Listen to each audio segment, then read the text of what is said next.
আসসালামু আলাইকুম। কেমন আছেন আপনারা সবাই? আশা করি ভালো আছেন। আপনাদের দোয়ায় আমিও আমার পরিবার ভালো আছি। তো এখন আমি রান্না করব মসুরের ডাল দিয়ে সজনা ডাঁটা। তো সজনা ডাঁটা মসুরের ডাল দিয়ে কীভাবে রান্না করি দেখুন।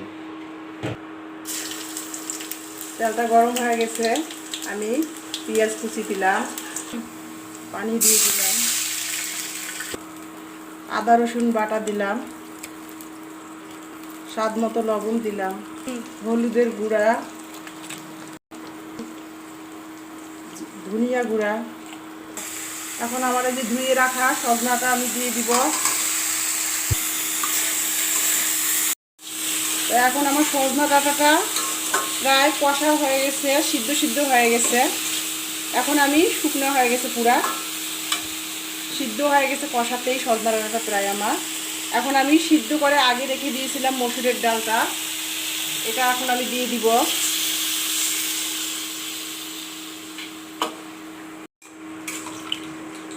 আমি এখন ডালে একটা টমেটো দিব, যেহেতু টমেটোটা আমি ফ্রিজে রেখেছিলাম, ডিপ ফ্রিজে রেখেছিলাম।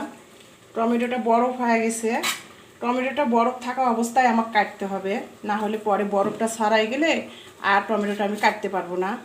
তো ডালে আমি একটা টমেটো সাইড ফাল্টি করে দিয়ে দিব।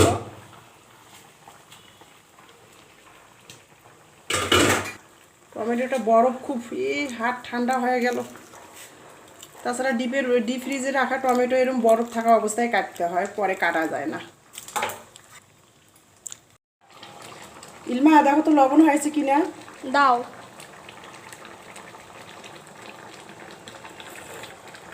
হয়েছে। কেমন হয়েছে? ভালো। তো এখন ফাইনালি আমার সজনা ডাঁটাটা মসুরের ডাল দিয়ে হয়ে গেছে। তো এখন আমি একটু ভাজা জিরার গুঁড়া উপরে ছিটাই দিব।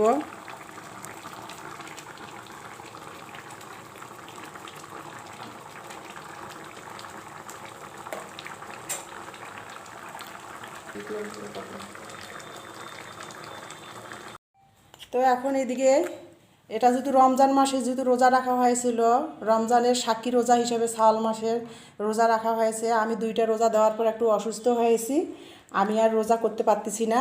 ইমানি আমার বড় মেয়ে রোজা করতেছে, সাক্ষী রোজা। তো ওর জন্য আমি এই যে এগুলো ইফতার আয়োজন করলাম, পাশাপাশি মসুরের ডাল সজনা দিয়ে রান্না করে পাশাপাশি এইটা করেছি। এইটা আপনাদের দেখাই নেই, এটা হলো আলুর চপ। ওর জন্য একটু ছোলা করেছি, ও একটু ছোলা নাকি মুড়ি দিয়ে খাবে ঝাল ঝাল করে। এখানে ন্যাচারাল আতা ফল আছে, গাছের একবারে ন্যাচারাল, কোনো ফরমালিন ছাড়াই গাছের এই ন্যাচারাল আতা ফল।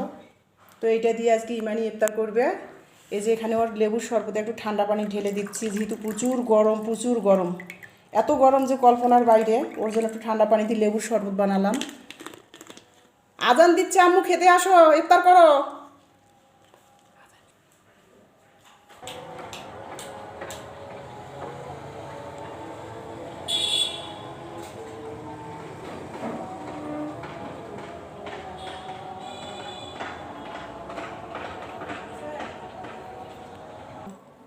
তো এখন আজান দিচ্ছে, ইমানি ইফতার করতেছে, এখন আমরা ওর সাথে ইফতার করব।